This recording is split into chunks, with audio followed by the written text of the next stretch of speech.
வணக்கம் தோழர்களே, welcome to Dravidian lens. நான் உங்கள் யஷ்வந்த். இன்னைக்கு விமன்ஸ் டே, அனைவருக்கும் மகளிர் தின நல்வாழ்த்துக்கள் சொல்லிட்டு விமன்ஸ் டே நைட்டு உட்காந்து வீடியோ ரெக்கார்ட் பண்ணுறேன். கண்டிப்பாக இந்த வீடியோ விமன்ஸ் டே வர போகிறதுல நெக்ஸ்ட் டே எடிட் பண்ணி அப்லோட் பண்ண ட்ரை பண்ணுறேன். அப்படி இல்லைன்னா எப்போ அப்லோட் பண்ணேன்னா அன்றைக்கி தான் விமன்ஸ் டே அப்படின்னு வச்சுக்கிட்டு என்னை மன்னிச்சிருக்க. வாங்க வீடியோக்குள்ளே போகலாம். சரி, இன்றைக்கி உமன்ஸ் டே ஏன் செலிப்ரேட் பண்ணுறாங்க, அது ஏன் மார்ச் 8 பிப்ரவரி மாதம் இருந்தால் அமெரிக்கன் உமன்ஸ் டே எப்போ மார்ச் 8 மாறிச்சு அப்படின்றதெல்லாம் நீங்கள் கூகுள் சர்ச் பண்ணி படிச்சுக்கிட்டா அதை பற்றி தான் நீங்கள் பேச போகிறதில்ல. உமன்ஸ் டே பற்றி இப்போ நீங்கள் எப்படி செலிப்ரேட் பண்ணிகிட்டு இருக்காங்க அப்படின்றதுல எனக்கு சில விஷயங்கள் காண்டாகும். அதை பற்றி இந்த வீடியோவில் பேச போகிறோம். ஸோ இந்த உமன்ஸ் டேன்னு வந்துட்டாலே ஒரு தற்கொலை குரூப் என்ன டீமு என்ன மேட்ச்னே தெரியாமல் பேச வரும். அது ஒன்று என்ன பண்ணணும்னா, இந்த மாதிரி அது என்ன விமன்ஸ் டே போட்டு செலிப்ரேட் பண்ணுறீங்க, மென்ஸ் டேலாம் செலிப்ரேட் பண்ண மாட்டீங்களா, மென்னோட அச்சீவ்மெண்ட்ஸையும் சாக்ரிஃபைஸையும் சொல்கிறதுக்கு ஒன் டே போதாது, அதனால எங்களுக்கு மென்டே தேவையில்லை அப்படின்னு பேசக்கூடிய ஒரு தற்கூரி சிக்மா மேல் கூட்டம் வந்துடும். அவங்க தற்கூரி முட்டாள் அப்படின்னு எந்த விதமான வார்த்தைகள் இருந்தாலும் டிஸ்கரைப் பண்ணலாம். அவங்க அப்படியே அதில் பொருந்தி போயிடுவாங்க. இவங்க பேசிக்கலி பார்த்தீங்கன்னா ஒரு சீரியஸான பேஷண்ட்ஸ். அவங்களுக்கு சைக்கோ தெரப்பி தேவைப்படுது. அவங்களுக்கு ஒரு நல்ல சைக்காட்ரிஸ்ட்டோ நம்ம சஜஸ்ட் பண்ணிட்டு நம்ம வேலையை பார்த்துட்டு போயிடலாம். நீங்கிட்ட ஆர்கியூ பண்ண முடியாது. இன்னொரு செட் ஆஃப் கூட்டம் இருக்குது. அதுதான் பெண்களை கொண்டாடுறா பேரொழின்ற பேரில் ஜெண்டர் ஸ்டீரியோடிபிக்கல் ரோல்ஸ் எல்லாம் க்ளோரிஃபை பண்ணி மாதரே சிங்கப்பெண்ணே அப்படின்னு போட்டு தாய்மையை க்ளோரிஃபை பண்ணுறதா இருக்கட்டும், அக்காவை க்ளோரிஃபை பண்ணுறது, தங்கச்சியை க்ளோரிஃபை பண்ணுறது, காதலியை க்ளோரிஃபை பண்ணுறது, எல்லா உறவு முறையும் க்ளோரிஃபை பண்ணி வீடியோவை போட்டு தள்ளிடுவானுங்க. ஸோ அவனுங்களெல்லாம் என்ன பண்ணணும்னா, இந்த உலகத்தை விட்டு அழிச்சிடணும். இந்த உலகத்தை விட்டு அவங்களை அழிக்கிட்டால் இந்த உலகத்தில் 10% பாப்புலேஷன் கூட மிஞ்சாதுன்றது நியாயமான ஒரு விஷயம் தான். உலகத்தில் இருக்க அத்தனை பேரும் இதே வேலையை தான் பண்ணிக்கிட்டு இருக்கானுங்க. ஆனால் நான் என்ன சொல்கிறேன்னா, இவங்களோட மிசோஜினியை ஜென்ரேஷனாக கேரி பண்ணிட்டு இருக்கிறதுக்கு இவங்களை போட்டு தள்ளிடலாம் தானஸ் வாஸ் ரைட்டுன்னு சொல்லிட்டு அடுத்து நம்ம ரீபாப்புலேட் பண்ணிக்கலாம். எந்த வித பிரச்சனையும் இல்லை. அட்லீஸ்ட் அடுத்து வர ஜென்ரேஷன் ஆண்களாச்சு டிஃபால்ட்டாக தற்கொலைகளாக வளராமல் இருப்பாங்கல்ல அப்படின்றது தான். டிஃபால்ட்டு ஆண்கள் தற்கொலைகளா, அப்போ நீயும் தற்கொலை அப்படின்னு சொல்லிட்டு கேட்டீங்கன்னா, அஃப்கோர்ஸ் நானும் தற்கொலை தான். ஆண்களில் மொத்தமாகவே 2 வகை தான் ஃப்ரெண்ட்ஸ். ஒன்று, நான் தற்கொலைன்னு தெரிஞ்சு திரும்ப முயற்சி பண்ணிட்டு இருக்கேன். இன்னொருத்தன் பார்த்தீங்கன்னா தற்கொலைன்னு தெரியாமலே கடைசி வரைக்கும் தற்கொலையாக வாழ்ந்து சாகக்கூடியவன். இவ்வளோதான் மேட்ரு ஆண்களை பற்றி. சரிங்களா? சரி, இவ்வளோ பேசுகிற யஷ்வந்த், காலையிலேருந்து இப்போ வரைக்கும் ஒரு ஸ்டோரியில் கூட விமன்ஸ் டே விஷ் சொல்லலையே, நீ எல்லாம் ஃபெமினிஸ்ட் அலை அப்படின்னு சொல்லிக்கலாமா அப்படின்னு கேட்டிங்கன்னா, அஃப்கோர்ஸ் எஸ், நியாயமான கேள்வி. ஆனால் இப்போ நான் இன்னைக்கு ஒரு நாள் ஸ்டோரி போடல, போஸ்ட்டு போடல, அதை பற்றி பேசலை அப்படின்றதுக்காக இத்தனை நாளாக நான் பேசிகிட்டு இருந்த ஃபெமினிச கருத்துக்களோ இந்த சொசைட்டியில் ஃபாலோ பண்ணிட்டு இருந்த மிசோஜினிசமும் இல்லைன்னு ஆகிட போய் தான் எனக்கு அதில் புரிதல் இல்லைன்னு நீங்கள் ஒத்துக்க போகிறீங்களா, இல்லை அப்படியே என்னை பாய்காட் பண்ணிட்டு போயிட போகிறீங்களா? அப்படிலாம் இல்லை இத்தனை நாளாக மிசோஜினிட்டிக்காக பேசிட்டு பொண்ணுங்களை அப்ஜெக்டிஃபை பண்ணிக்கிட்டு மாரல் பாலிசி பண்ணிக்கிட்டு ஸ்லட்சியம் பண்ணிக்கிட்டு இன்னைக்கு திடீர்னு உமன்ஸ் டே வாழ்த்துக்கள் சொல்லிட்டு பெண்கள் பாதுகாப்பு முக்கியம், அது கவர்மெண்ட் ஸ்டாண்ட் எடுக்கணும் அப்படின்னு சொல்லிட்டு கையெழுத்து மூமெண்ட்லாம் நடத்திட்டா அவங்க பெரிய அரசியல் கட்சி தலைவராகவோ இவங்கள ஆயிட போகிறாங்களா? இல்லை போகிற போக்கில் விஜய் எனக்கு ஒரு குத்திக்கிறேன், வேற ஒன்றும் இல்லை, என்னைய பற்றி அவனுக்கு கேட்கல. இல்லை, அதான் சொல்கிறேன். இப்போ ரீசெண்டாக பார்த்தீங்கன்னா லேடி சூப்பர் ஸ்டார்ன்ற பட்டம் எனக்கு வேணாம்னு நயன்தாரா ஒரு அறிக்கை விடுறாங்க. அது உடனே சோஷியல் மீடியாவில் செம்ம ட்ரெண்ட் ஆகுது. எல்லாரும் போட்டு ட்ரோல் பண்ணி தள்ளிடுறாங்க. இப்போ இந்த ட்ரோல் பேஜஸில் பாதி பேர் இன்றைக்கி ஹாப்பி உமன்ஸ்ன்னு போட்டு பண்ணலாம் மாட்டாங்களா? டே இதெல்லாம் ரொம்ப ஓக்குத்தனமாக இருக்குடா.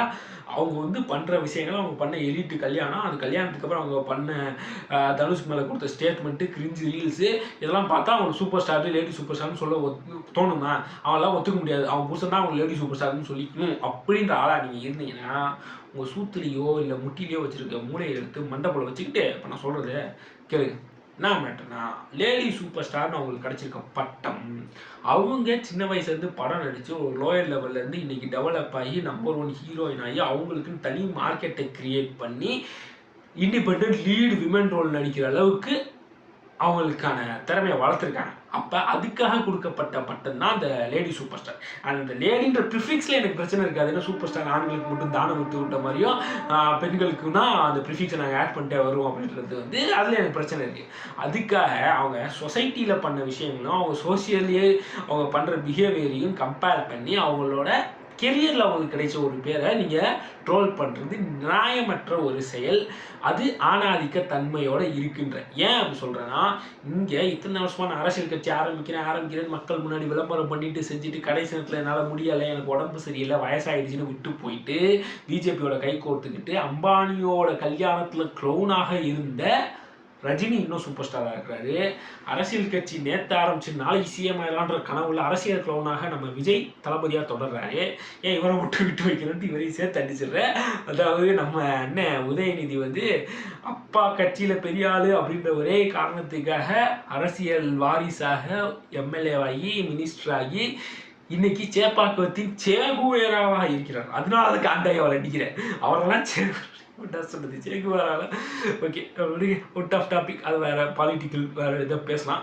ஸோ இப்படி இவங்களுக்குலாம் இந்த பட்டங்கள் இருக்கும் பொழுது ஒரு விமன் எப்போ பார்த்தாலும் தன்னை ப்ரூவ் பண்ணிக்கிட்டே இருக்கணும். ஒரு இடத்துல அவங்க சறுக்கிட்டா கூட அவங்களுக்கு வந்து இந்த பட்டங்கள் நாங்கள் கொடுக்க மாட்டோம், அவங்களோட ட்ரோல் மெட்டீரியலாக மாற்றி அவங்கள நாங்கள் ட்ரோல் மட்டும்தான் பண்ணுவோம் அப்படின்னு சொல்கிறது எவ்வளோ அபத்தமான ஆணாதிக்கத்தனம் அப்படின்றத நம்ம உணரணும். ஏன்னா இப்போ ரீசெண்டாக பார்த்தீங்கன்னா இந்த முகமது ஷமி பற்றி நிறைய பேர் சொல்லியிருந்தாங்க. ஒரு இஸ்லாமியர் இந்த உலகத்தில் இந்த இந்தியாவில் எப்பயுமே தன்னை ஒரு இந்தியன்னு ப்ரூவ் பண்ணிக்கிட்டே இருக்க வேண்டிய கட்டாயம் இருக்குது. அதே மாதிரி ஒரு விமன் எவ்வளோதான் அவங்க கெரியரில் சக்ஸஸ் பண்ணாலும் அவங்க சோசியாலஜிக்கல் பிஹேவியர், அவங்க மக்கள்கிட்ட எப்படி பேசுகிறாங்க, அவங்களோட ஜென்ரலான பிஹேவியர் என்ன இருக்குது அப்படின்றதையும் அவங்க ரொம்ப கரெக்டாக மெயின்டைன் பண்ணிக்கிட்டே இருக்கணும். எல்லா இடத்துலையும் அந்த ஆக்ட் அவங்க பண்ணிட்டே இருந்தால் தான் அவங்களோட கெரியர் வைஸ் சக்ஸஸையும் நாங்கள் அக்செப்ட் பண்ணுவோம் அப்படின்றது. இப்படி ஒரு மிசோஜனிஸ்டிக்கான ஹைப்போக்ரட்டிக்கான ஸ்டாண்ட்ல இருக்கிற ஆண்கள் இன்னைக்கு உமன்ஸ் டே செலிப்ரேட் பண்ணிட்டு இருக்கானுங்க அப்படின்றதான் நான் இங்கே சொல்ல விரும்புகிறேன். இந்த ரஹ்மான் பாய் இருக்கார்ல, அவர் வந்து எனக்கு ரொம்ப பிடிக்கும். நான் எல்லாருக்கும் தெரியும், நான் வந்து மிகப்பெரிய இளையராஜா கண்ணி. அதுக்காக ரஹ்மான் பாடலுக்கு ரசிகாத ஆள் கிடையாது. ரஹ்மான் பாடல் ரொம்ப பிடிக்கும். ஆனால் அவர் இந்த ஒரு பாட்டை மட்டும் அவாய்ட் பண்ணியிருக்கலான்னு தோணும். இந்த பாட்டை கேட்கும் போதெல்லாம் பாய் சுத்தம் மட்டும் அமைதியாக இருந்திருக்கலாம்ல பாய் அப்படின்றது என் மண்டையில் ஓடும். அது என்ன பாட்டா, இந்த சிங்கப்பெண்ணே அப்படின்ற பாட்டான். இந்த விமன்ஸ் டே வந்துட்டாலே ஐயோ ஐயோ ஐயோ ஐயோ பிரெயின் ராட் ஆகிற மாதிரி அந்த சாங்கை ஃபுல்லாக ரீல்ஸை போட்டு விட்டுறானுங்க. காண்டு மயிராக ஆகுது. ஏன்னா இவங்களுக்கு ஏன் இந்த பாட்டை குவாலிஃபை பண்ணுறாங்கன்னு தெரியும். ஏன்னா இந்த பாட்டு தான் இவங்களுக்கு வேணும்.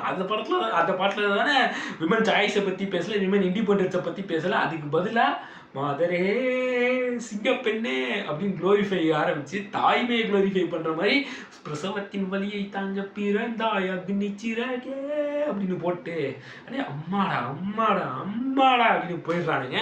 ஸோ அவங்களுக்கு எது தேவையோ அதுதான் அந்த சாங்கில் இருக்குது. இந்த உதாரணத்துக்கு பார்த்தீங்கன்னா அக்கடான்னு நாங்கள் நடா போட்டா அப்படின்ற சாங்லாம் இருக்கும் இல்லையா, அதில் வந்து விமனோட இண்டிபெண்டன்ஸு சாய்ஸ் மேக்கிங் பற்றி பாட்டு இருக்கும். அதெல்லாம் இவங்களுக்கு ட்ரெண்ட் பண்ண மாட்டாங்க. ஏன்னா அது அவங்களுக்கு தேவை இல்லை. இவங்களை பொறுத்த வரைக்கும் உமனை க்ளோரிஃபை பண்ணுறதுக்கு தான் உமன்ஸ் டே. ஸோ அதனால் இந்த மாதிரி சாங்ஸ் வந்து இவனுங்க பண்ணுறது. இந்த தாய்மையை க்ளோரிஃபை பண்ணுறத பார்த்தாலே எரிச்சலாக வரும். அது என்னடா இன்னசென்ட் மாமு, we are the last generation to have innocent men அப்படின்னு ஒரு மீம் வேறு. எவன் அதை கொண்டு வந்தாலும் எனக்கு தெரியலை. உண்மையை டேரெக்டாக சொல்லி பழகுங்கடா. We are the last generation to have uneducated illiterate ma'am. இத்தனை வருஷமாக பெண்களை படிக்க விடாமல் வீட்டுக்குள்ளே அடுப்பங்களில் அடுப்பூத விட்டு கஷ்டப்படுத்திட்டு இருந்தேன். இனிமே இது நடக்காதுன்ற உண்மையை ஹாஷாக பேசுங்க. அதை விட்டுட்டு இன்னசென்ட் மேம்னு ரொமான்டிசைஸ் பண்ணி அதையே நீங்கள் க்ளோரிஃபை பண்ணுறத சுத்த சாத்திட்ட மாதிரி இருக்கலாம். இந்த முக்கியமாக நம்ம ஆஃபீஸ் செலிப்ரேஷன்லாம் பார்த்தீங்கன்னாலுமே அதுதான் நடக்கும். என் ஆஃபீஸ்லாம் பார்த்தீங்கன்னா பொண்ணுங்களே கிடையாது. ஆனால் விமன்ஸ் டேலாம் செலிப்ரேட் பண்ணிட்டு ஹாப்பி விமன்ஸ் டே எல்லாரும் கேக்கு சாப்பிட்டு சமோசா சாப்பிட்டு மறுபடியும் போய் வேலையை பார்க்க ஆரம்பிச்சானுங்க. எவனவே எப்படா இந்த ஆஃபீஸில் விமன் எம்ப்ளாய்மெண்ட் இன்க்ரீஸ் பண்ணலாம் அப்படின்றத பற்றி பேசல. இப்போ நான் காலேஜ்லாம் பேசும்போது அதெல்லாம் இன்னும் மோசம். விமன்ஸ் டேனா பசங்களுக்கு லீவ் விட்ருவாங்க. ஹாஸ்டல் பசங்களாம் ஹாஸ்டலுக்குள்ளே தான் இன்னும் வெளியே வரக்கூடாதுன்றாங்க. விமன் மட்டும் காலேஜுக்கு வந்துட்டு அவங்களுக்கு பிடிச்ச மாதிரி ட்ரெஸ் போடலாம். அன்றைக்கி மட்டும் எந்த ரெஸ்ட்ரிக்ஷனும் கிடையாது. டான்ஸ் ஆடலாம் செய்யலாம். ஆனால் அடுத்த நாளே அவங்களுக்கு பிடிச்ச மாதிரி ட்ரெஸ்ஸை போட்டு வந்துட்டா ஸ்லட் ஷேம் பண்ணிடுவாங்க. அதாவது காலேஜ் ரூல்ஸில் அவங்களுக்கு பிடிச்ச மாதிரி கொஞ்சம் டைட்டாக ட்ரெஸ் பண்ணிட்டு வந்தாலே ஸ்லட் ஷேம் பண்ணுவானுங்க. மாடல் பாலிசிங் பண்ணிக்கிட்டு இருப்பானுங்க.